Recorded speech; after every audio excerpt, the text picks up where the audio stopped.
Ya, nasab yang bersambung kepada Rasulullah SAW. Maka nasab ini nih, yang bersambung kepada Rasulullah ini nih, tidak ada sesuatu apapun yang bisa mengunggulinya.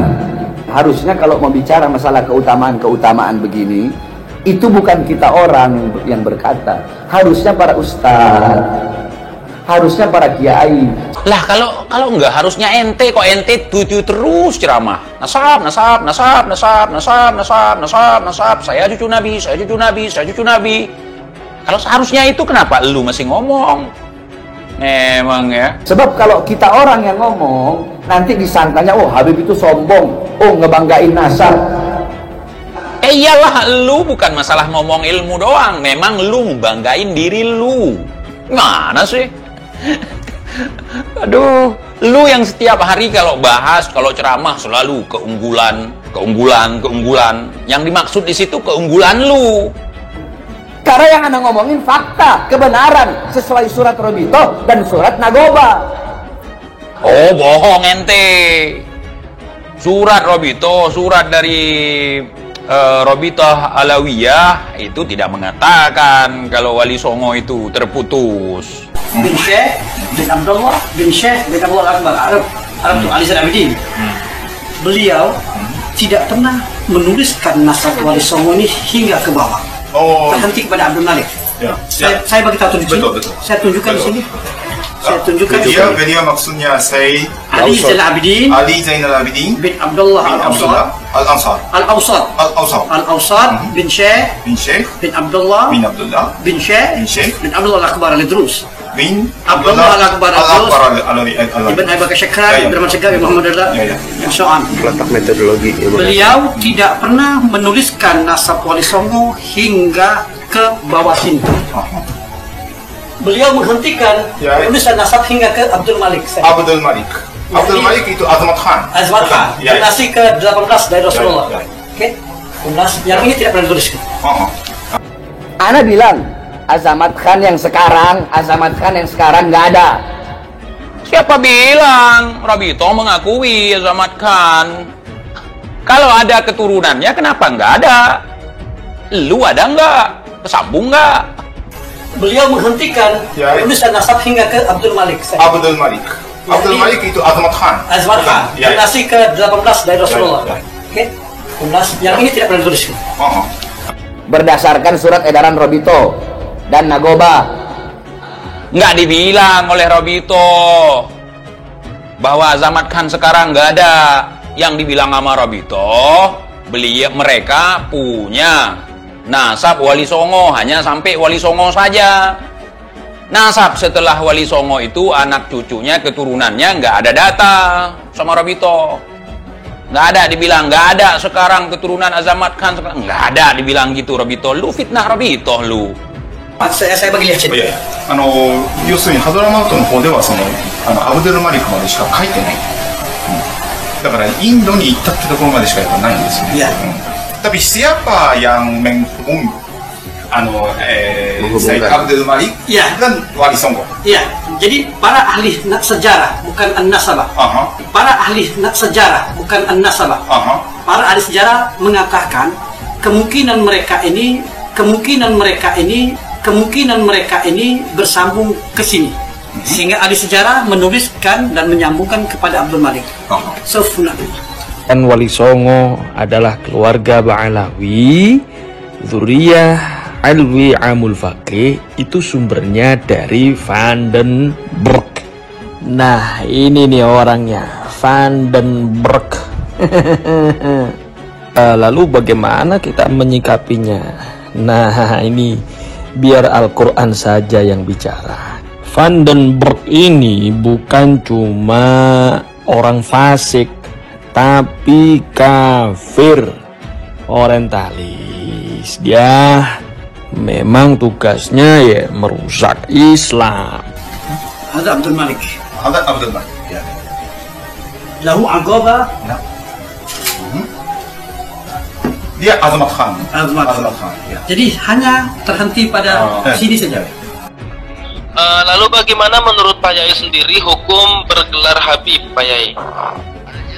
Kalau gelar ini akan menjadikan dirinya sombong, merasa lebih hebat daripada orang lain, kemudian angkuh, termasuk tafakhur bil ansab yang sangat dicacat oleh agama Islam, dan termasuk ubayyah al-jahiliyah.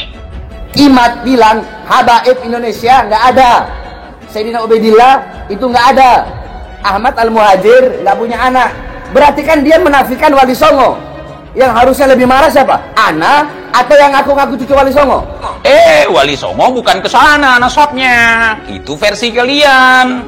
Kalau versi yang sudah maklum di Indonesia, Wali Songo nggak tertaut ke sana. Bukan dari Yaman, dari Maroko, dari Irak, dari Syria. Mana sih ente? Lagi-lagi klaim. Harusnya kalian yang ngaku cucu Wali Songo. Tapi kenapa pertanyaannya? Lah, lu bilang cucu Wali Songo udah nggak ada, udah terputus. Kok kalian yang seharusnya kalian cucu Wali Songo? Kan lu menafikan. Memang ini anak Manado satu ini. Yang memasukkan Wali Songo ke dalam struktur galur nasab Ba'alawi itu bukan ahli nasab, tapi ahli sejarah. Siapa ahli sejarah yang dimaksud? Vandenberg. Sanadnya dari Tompir. Siapa Vandenberg itu? Belanda. Beratus-ratus tahun setelah Wali Songo wafat, itu baru datang Ba'alawi. Para ahli sejarah, bukan an-nasabah. Para ahli sejarah mengatakan kemungkinan mereka ini bersambung ke sini. Sehingga ahli sejarah menuliskan dan menyambungkan kepada Abdul Malik. Dan hanya ditulis sampai Abdul Malik. Abdul Malik ke bawah nggak ditulis.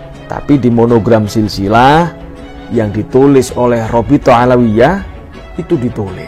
Tapi di sisi lain ada yang mengatakan tidak punya data Wali Songo. Jadi Mr. Arai, semua ahli nasab termasuk Ali bin Ja'far tidak pernah menambahkan nasab ini hingga ke Wali Songo. Jadi beliau tidak tambah. Tidak tambah. Tidak tambah. Ya. Jadi dari mulai Abdullah Al-Awsat, Abdullah Ali Zain Abidin ini meninggal tahun 1041. 1041. Saya tunjukkan Ali Zain Abidin. Ini Ali Zain Abidin. 1041 Hijri. Oke. Zain Abidin. Zain Nasabah.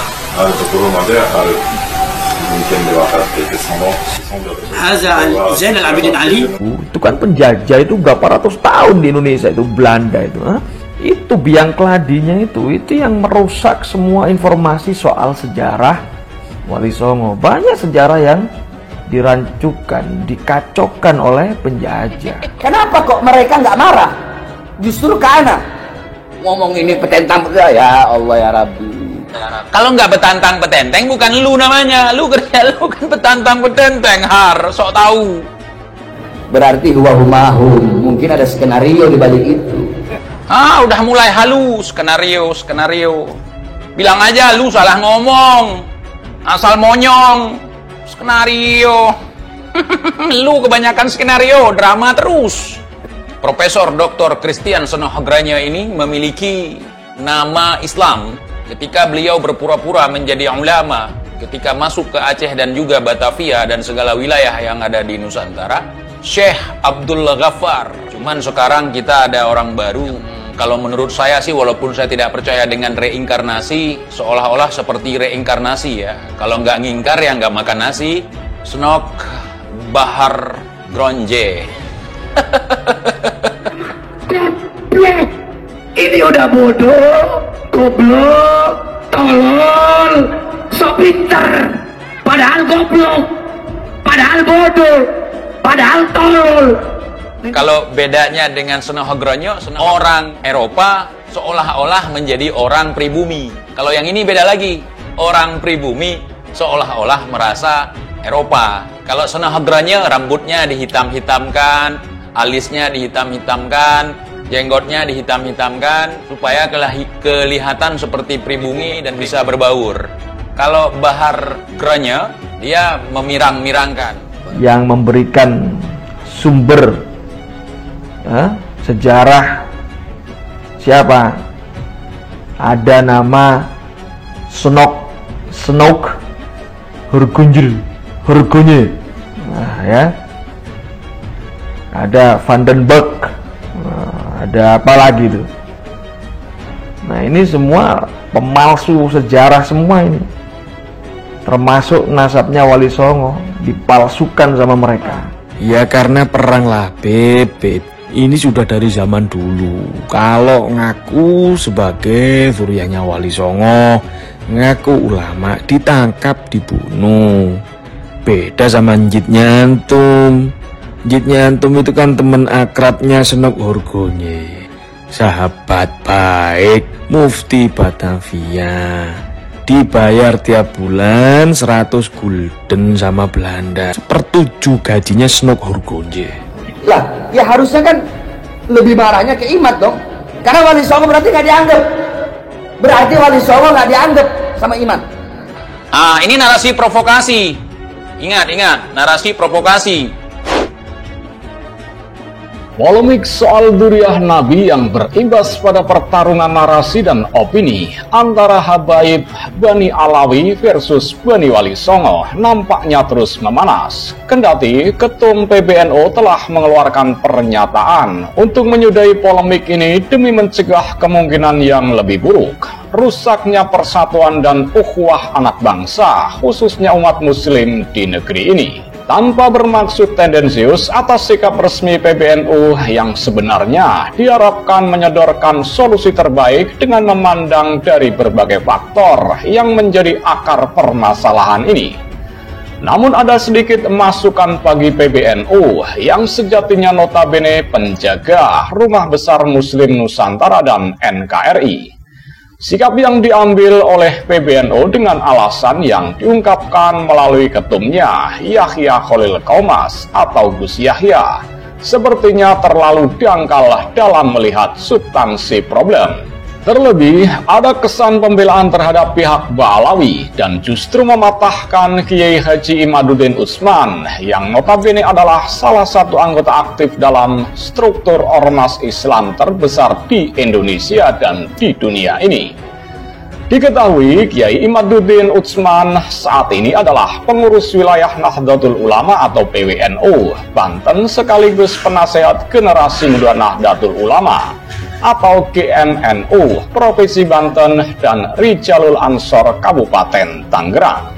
Hal ini bisa menjadi bom waktu yang bisa meledak sewaktu-waktu karena keputusan sikap PBNU yang oleh sebagian nahdien yang nyata-nyata menjaga kultur dan gaya keislaman khas Nusantara sebagaimana diteladankan oleh para wali songo sejak berabad-abad silam. Perlu diketahui bahwa apa yang digulirkan oleh Kiai Haji Imaduddin bukan sekedar persoalan nasab, soal pembuktian ilmiah para habaib Ba'alawi semata. Bukan sekedar itu, jauh lebih urgent dan lebih penting, karena inisiatif keberanian Kiai Haji Imaduddin tentunya sudah melalui kajian, riset dan pertimbangan yang mendalam dan mungkin tak cukup 1-2 tahun untuk beliau berani melontarkan wacana berbasis ilmiah tersebut. Banyak faktor berkelindan yang menentukan nasib bangsa ini jauh di masa depan, karena bukan sekedar persoalan nasab semata. Pembelokan dan manipulasi sejarah sejak masa kolonial Belanda selama 350 tahun lamanya, korelasinya dengan sejarah Snoke Horgonye, orientalis Belanda yang menyamar demi kepentingan kolonialisme akibat dari frustasinya Belanda menghadapi perlawanan rakyat. Perang Aceh sekitar 30 tahun, Perang Diponegoro yang membuat pemerintah Belanda bangkrut, dan Perang Padri dan juga perang-perang lainnya. Justru yang lebih membahayakan adalah sebagaimana analisa pemerhati sejarah dan genetika KRT Fakih Wirahadiningrat yang melihat ini adalah rangkaian dari proyek besar Belanda saat itu. Dan atas rekomendasi Snoke Horgonye yang sukses menyamar sebagai ulama besar Haji Abdul Ghaffar atau Habib Putih, Belanda menemukan kunci utama kekuatan rakyat, yakni dzurriyyah Nabi. Selama ada dzurriyyah Nabi yang menjadikan Muhammad Shallallahu Alaihi Wasallam sebagai rujukan, Belanda tak akan bertahan lama menancapkan koloninya atas Nusantara. Maka proyek operasi umat dengan membuat agen para imigran Yaman, Bani Pahlawi, yang oleh Kiai Haji Imaduddin patut dipertanyakan otentitasnya sebagai keturunan Nabi. Lalu mereka jadikan agen untuk mengcounter para pejuang militan dari Bani Wali Songo. Itulah cikal bakal yang puncaknya membakar kehidupan umat muslim di negeri ini, yang mendadak berubah drastis dibandingkan dengan keislaman era Wali Songo hingga akhir abad ke-20. Ditandai dengan terbukanya gerbang reformasi 1998.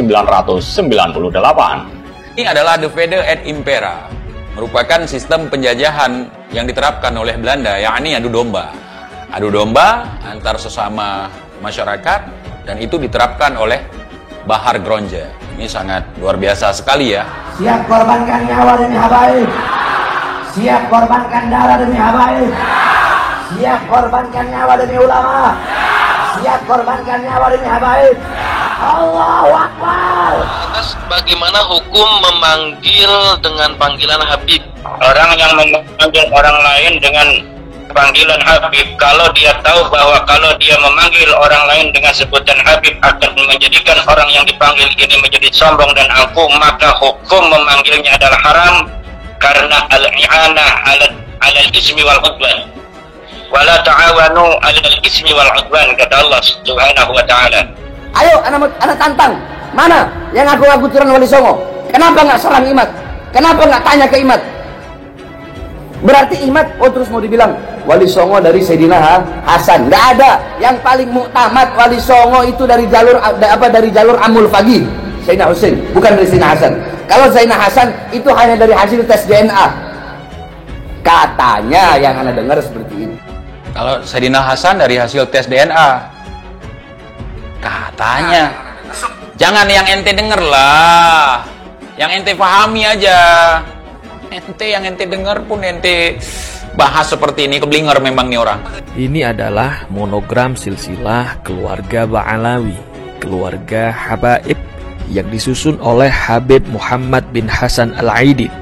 Ini versi Robitoh, sumbernya dari kitab Syamsul Dhahirah. Coba kita lihat di bagian bawah sendiri, pojok ya, paling bawah di sebelah kanan. Di situ tertulis bahwa kitab Syamsul Dhahirah ini adalah kitab pedoman pokok bagi kantor pusat Rabithah Alawiyah dalam menentukan suatu qabilah.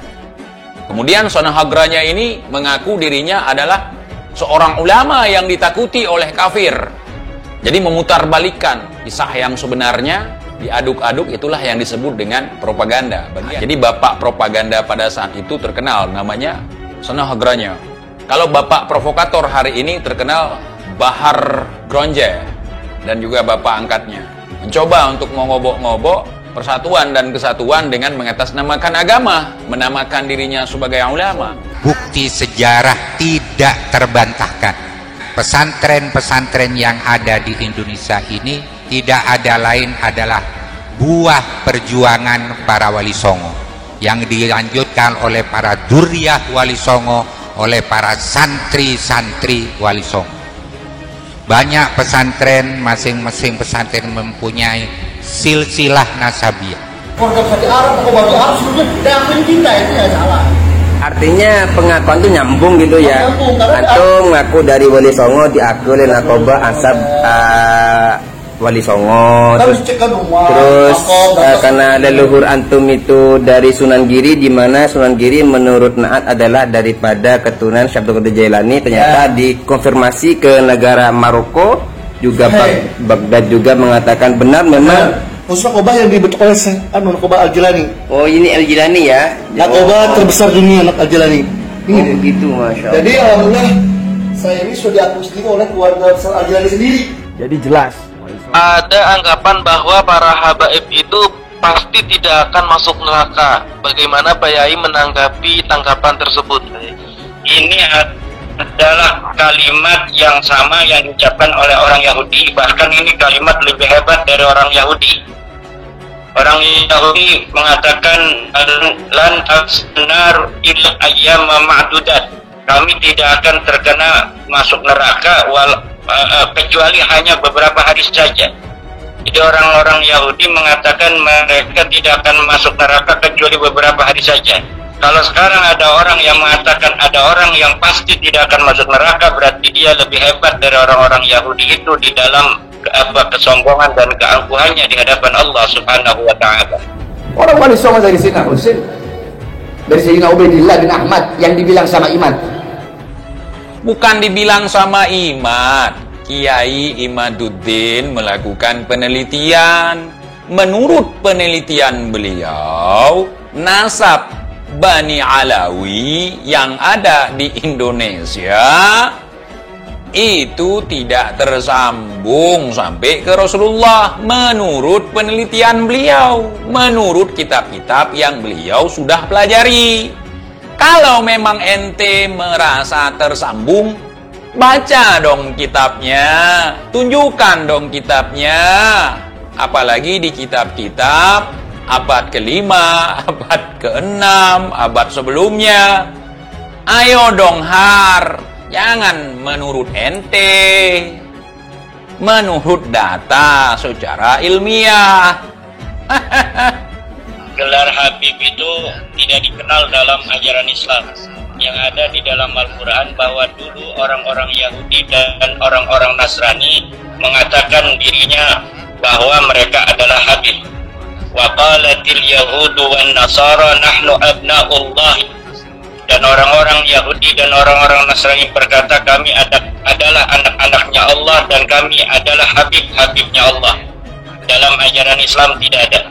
Makanya menurut saya paling aman ya, biar selesai semuanya, tidak ada polemik, biarkan nasab Wali Songo ini diurus sama zuriyahnya sendiri. Robito Alawiyah cukup fokus ngurusin keluarga Ba'alawi saja. Biar gak ada fitnah, biar gak ada polemik, biar gak ada konflik, biar tidak ada informasi yang selegenje, biar tidak ada informasi yang berbeda. Maka inilah yang terjadi di zaman sekarang. Tapi ya alangkah lebih baiknya hilangkan semua perdebatan. Hilangkan semua perdebatan kalau lu udah ke pojok. Dari kemarin-kemarin caci maki orang, lu yang buat perdebatan, lu yang buat kegaduhan di negeri ini. Sekarang lu ke pojok, udah hilangkan kegaduhan. Kalian tukang adu domba. Ini sekarang barusan kau provokasi. Mana nih keturunan Wali Songo? Mana nih seorang Imad itu? Nah, ini kan dari Zuriat Al-Jilani. Oh gitu. Nah, tapi kan semua itu kan butuh pengakuan. Butuh pengakuan ya. Pengakuan dari keluarga yang di Arab. Oh begitu. Khususnya keluarga besar Abu Qadir Al-Jilani. Oh. Ini dari Naat. Oh Naat. Apa Naat itu? Nakoba Ansab Aulia Tis'ah. Oh berarti yang catat seluruh Zuriat Wali Songo dan kerabatnya ke bawah. Oh ke bawah ya. Oh. Okay. Ini bukan sekedar perdebatan istilah gelar Habib, Sayyid, Syarif, atau soal barokah para habaib seperti dijadikan alasan oleh Gus Yahya untuk menghentikan polemik. Namun jauh lebih penting dari itu adalah adanya agen-agen lokal yang dalam masa penjajahan Belanda dijadikan alat untuk saling mengkhianati sesama anak bangsa, sesama muslim, hingga sesama ulama. Semua mungkin sudah makmum dalam politik divide et impera yang ampuh sebagai strategi penaklukan dan imperialisme.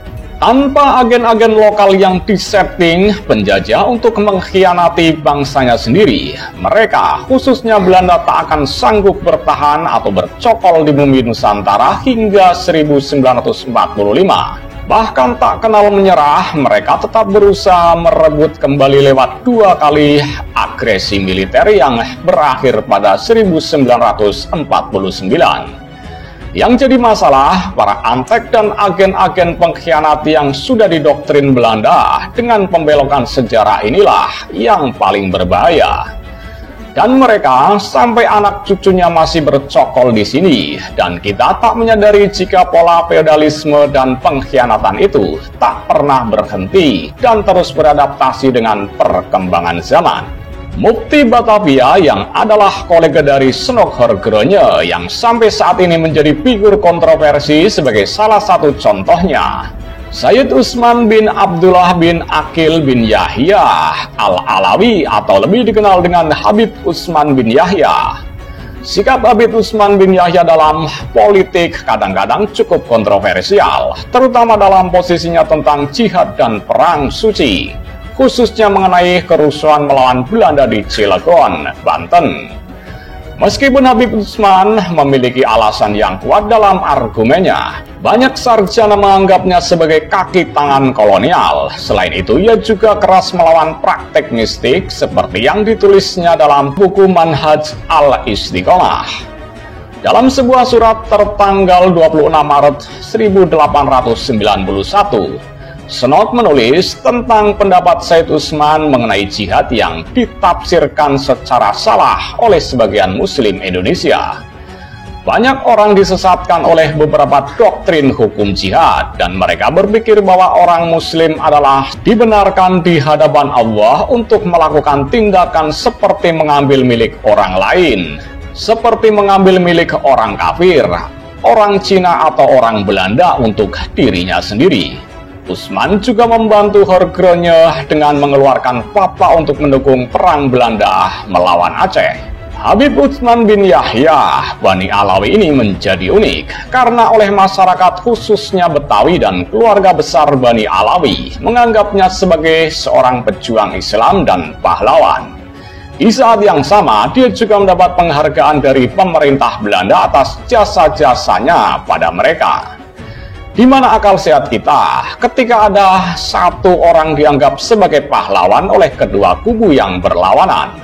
Pahlawan bagi penjajah sekaligus pahlawan bagi yang terjajah. Berjasa pada penindas sekaligus berjasa pula bagi tertindas. Silahkan Anda pikirkan. Hal yang normalkah atau otak kita yang telah dibikin rusak oleh doktrin jahat yang diciptakan secara terstruktur, terencana, dan terpola sebagai strategi jenius seorang penjahat? Bagaimana dengan Bung Karno, Bung Hatta, Pangeran Diponegoro, Tengku Umar, Bung Tomo? Bisakah mereka menjadi pahlawan bagi Indonesia sekaligus pahlawan pula bagi Belanda? Bagaimana dengan Ernest Daus Dekker, tokoh berdarah Belanda yang juga dikenal dengan nama Danurdirja Setiabudi? Ini malah menentang kolonialisme negaranya dan justru membelot memihak negeri jajahan, lalu menjadi salah satu tokoh pergerakan nasionalisme dan kemerdekaan Indonesia. Apakah Belanda menganggapnya sebagai pahlawan bagi pemerintahan mereka? Mustahil, karena dianggap menyebarkan kebencian pada pemerintah Belanda kala itu dengan membela pribumi dan membantu perjuangannya serta mendirikan organisasi pribumi. Ernest Daus Dekker dianggap mengkhianati bangsa Belanda. Dan jangan lupa, Habib Utsman, Mufti Batavia beranak pinak hingga sekarang, dan mereka, anak susunya berikut Bani Alawi, tetap menganggap sebagai pahlawan bagi negeri ini. Aneh tidak? Dan masih banyak orang sejenis Habib Utsman ini, ribuan atau mungkin jutaan dengan berbagai status dan posisinya, sampai detik ini masih bercokol di negeri ini. Antek-antek agen-agen Belanda, kacung-kacung dan budak-budak yang didoktrin dan diberi tempat untuk menindas inlander berkeliaran membaur tanpa kita sadari. Meskipun sekedar teori yang belum terbukti secara sah dan meyakinkan, bagaimana jika ternyata Bani Alawi dari imigran Yaman benar-benar memang agen yang diciptakan Belanda untuk membendung perlawanan para durian Nabi yang pure, yakni Bani Wali Songo? Lalu dengan indikasi yang diungkapkan oleh banyak pakar dan pengamat, terlihat dari pola dan gaya dakwah mereka yang jauh dari tuntunan Rasulullah, kita masih anggap itu hal yang remeh. lalu mentoleransi bahkan membela mereka dan malah mematahkan segelintir orang yang berani bersuara lantang dan siap menanggung segala resikonya demi negeri ini membongkar kebenaran sejarah yang dirusak oleh kolonialisme Belanda. Fakta menyuguhkan, ambil satu sampel saja, seorang Habib jagoan bernama Habib Bahar bin Ali bin Sumaid yang dalam beberapa waktu terakhir menunjukkan pola yang sama persis dengan proyek Belanda. Propaganda dan indoktrinasi umat untuk diakui sebagai ras paling mulia dan wajib dimuliakan dengan mencatut nama figur paling suci bagi umat muslim, Kanjeng Nabi Muhammad Shallallahu Alaihi Wasallam. Propaganda Ahlul Bait yang tersucikan dari dosa, Habib bodoh lebih mulia dari ulama, kiai, ajengan, abuyah, tubagus, tengku, dan sebagainya. Entah angkanya 1 orang, 7, atau 70, atau 700 menjadi tak penting untuk diperdebatkan. Umat yang awam dijadikan budak yang wajib berkhidmat, dari mencium tangan, membungkuk sampai mencium kaki seakan dia adalah raja yang mulia. Atas nama Ahlul Bait, cucu Nabi, nasab Rasul, menjual syafaat dengan gaya hidup hedonis, mobil mewah, motor gede, rumah megah, dan kenikmatan duniawi lainnya. Lalu masih mempropagandakan doktrin dengan membanding-bandingkan antara kemuliaan Habib dan kiai atau ulama, mengatasnamakan perjuangan dan jihad dengan narasi-narasi provokatif yang mengadu domba antar rakyat dengan aparat dan pemerintah, antar ormas dengan ormas, dan masih banyak lagi, terlalu panjang untuk disebutkan. Mirisnya, orang-orang tersebut memperbudak diri sendiri dan memujanya, lalu berkolaborasi dengan geng Petamburan dengan pola dan strategi yang sama, mengklaim sebagai pejuang pembela rakyat, demo berjilid-jilid dengan orasi penuh caci maki dan kata-kata kotor. Tentu saja kita tidak menafikan bahwa di antara mereka masih banyak pula para habaib yang berdakwah dengan lemah lembut dan menebarkan rahmat sebagaimana diajarkan oleh Rasulullah. Jadi apa sebaiknya yang harus kita berbuat untuk sedikit berkontribusi menyelamatkan negeri ini dari antek-antek kolonialis yang masih bertebaran di bumi Nusantara ini? Bingung, wajar kita bingung, tapi kita punya Tuhan. Dengan hidayahnya kita meminta dibukakan pintu kebenaran dan mohon diberikan kekuatan untuk melakukan sebagaimana yang Dia perintahkan berpedoman kitab suci Al-Quran dan ajaran Rasulnya Kanjeng Nabi Muhammad Sallallahu Alaihi Wasallam. Itu kalau lihat ada Habib nggak bener, nasihati. Kalau itu Habib nggak terima, lapor kana. Bilang ada yang suruh, nasihati dia. Kamu ngaku cucu Nabi ke-29, kamu ngaku bapakmu generasi ke-33, kamu mengaku sebagai generasi ke-38. Kita mengingatkan dia. Sudah telanjur dia menghinakan dirinya di depan kita, ya kita ingatkan. Ente harus mengikuti jejak datuk-datuk ente. Ada Habib berbuat dosa, bermaksiat, menyimpang, nasihati. Kalau memang benar ente cinta sama anak cucu Rasulullah. Kalau orang yang kita ingatkan itu marah, berarti dia cenderung lebih suka dipermalukan oleh orang lain lagi. Kita mengingatkan supaya dia selamat, tidak dicela orang lain, tidak dihina oleh agama lain. Karena mereka sering menghina orang agama lain. Kita ingatkan sesama muslim. Cara ingatinnya kok kayak gitu TIJ. Kalau saya ingatinnya baik-baik, nggak level. Kita harus tunjukkan kelebihan dan kekuatan kita dulu ke mereka. Baru direspon, walaupun nggak mau diperbaiki. Itu namanya orang sombong. Jadi jangan didemin, enggak aku kualat, nggak ada. Nasihati dia. Kalau ente nggak nasihati, ente nggak bakal dipandang sama Rasulullah. Kita ingatin baik-baik. Oh, coba kalian ingatin baik-baik. Langsung nanti dibaca dalil. Seorang Habib yang bodoh jauh lebih mulia dari 70 kiai yang berilmu, yang alim. Habib bodoh lebih utama daripada orang alim yang mengamalkan ilmu. Riwayat Syarif afdal min sabi alimin. Satu orang Habib lebih utama, lebih mulia daripada 7 orang yang alim. Satu Habib, walaupun Habibnya jahlun, maksudnya bodoh kata Iwan, Itu ukurannya perbandingannya amat 70 kiai yang alim. Au. Nah, ini di sini nih. Au atau qala, beliau berkata, syarifun wahidun, atau syarifun wahidun, syarif sayyid, tapi kan nggak bodoh. Afdol, lebih utama, min sab'ina aliman, daripada sab'ina min sab'ina aliman, daripada 70 orang alim. Satu habib, satu syarif, satu sayyid, afdal min sab'ina aliman, lebih utama daripada 7 orang alim. Untuk menelanjangi orang lain, bukan. Orang memang udah telanjang sendiri. Ngapain kita telanjangi lagi? Bukan menghina orang lain, memang udah hina sendiri. Orang menghinakan dirinya di depan publik, kita bahas tentang apa yang dia pertontonkan. Kira-kira kita menghina bukan? Justru kita mengingatkan, kau sudah terlalu menghina dirimu sendiri, Bahar. Makanya, udahlah, tidak usah membanding-bandingkan. Kalau mau dibandingkan, ya jawabannya tetap syarif. Lebih utama kemuliaan ilmu atau lebih utama kemuliaan nasab. Konsepnya kan begitu. Kita pelajari dulu, ini orangnya model seperti apa. Jangankan saya yang awam, yang bodoh sebagai petani ini ngingatin mereka, langsung sudah diklaim, disclaimernya sudah ada. Apa disclaimernya?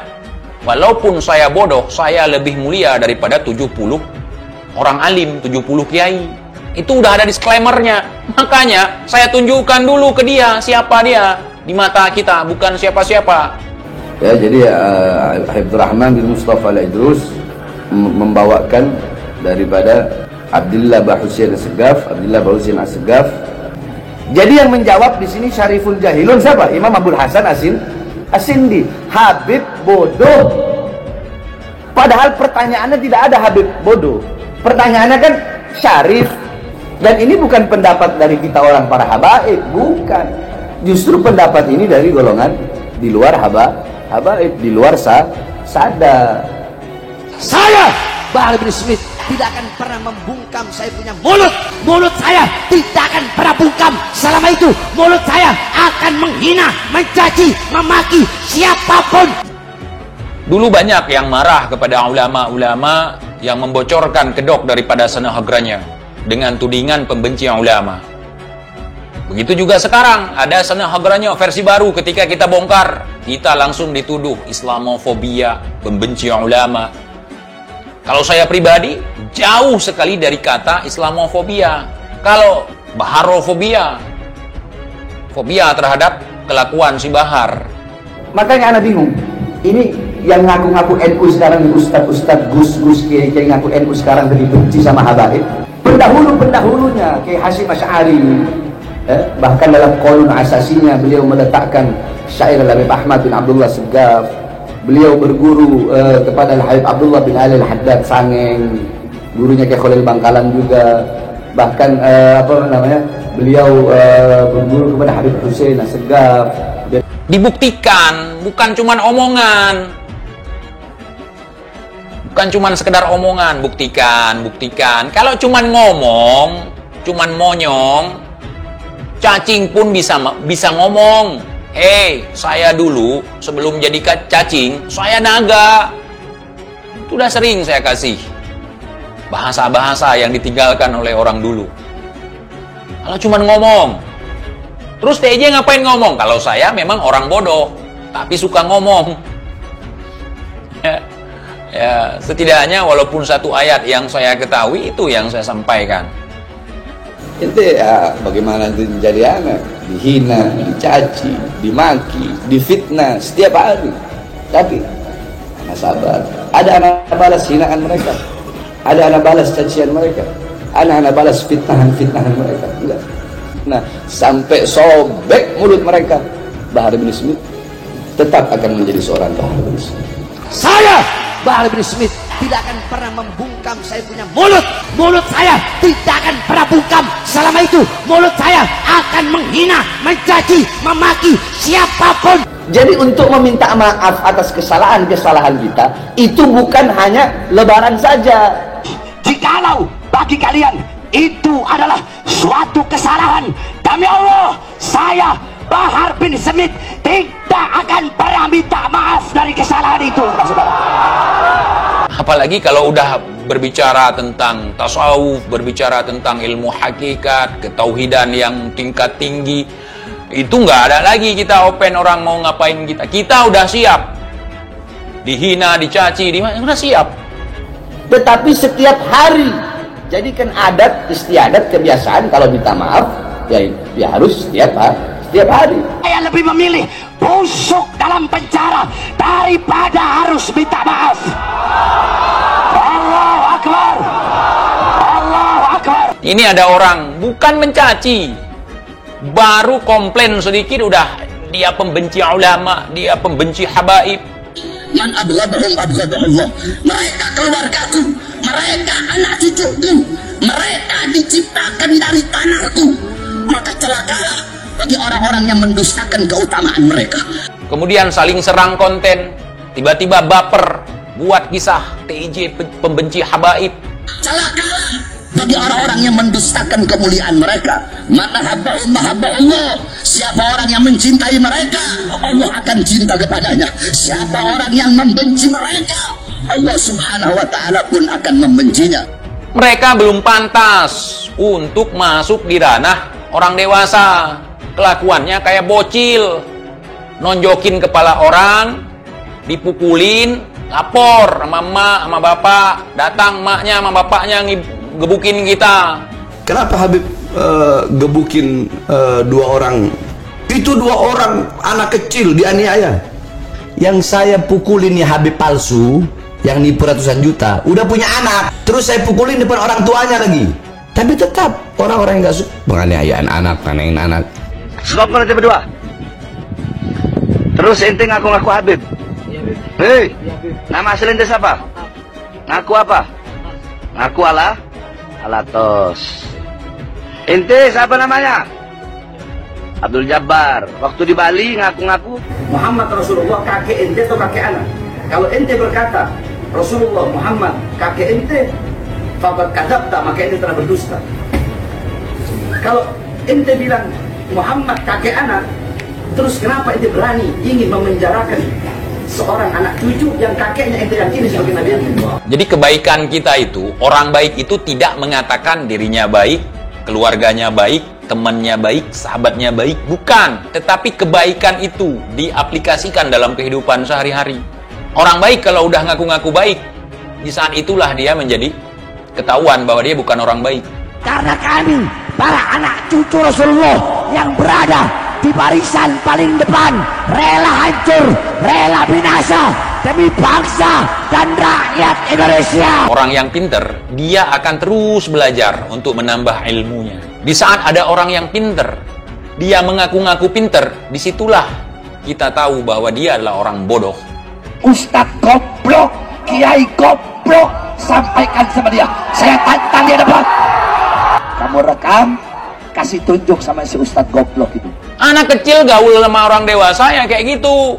Disentil sedikit, nyari bapaknya, pelukan. Gua punya bapak ini loh, bapak gua orang hebat loh, bapak gua pemimpin ormas loh. Woi anjing, woi babi, kenapa engkau zolimi rakyat? Woi anjing, woi babi, kenapa kau hina ulama? Kenapa kau hina habaib?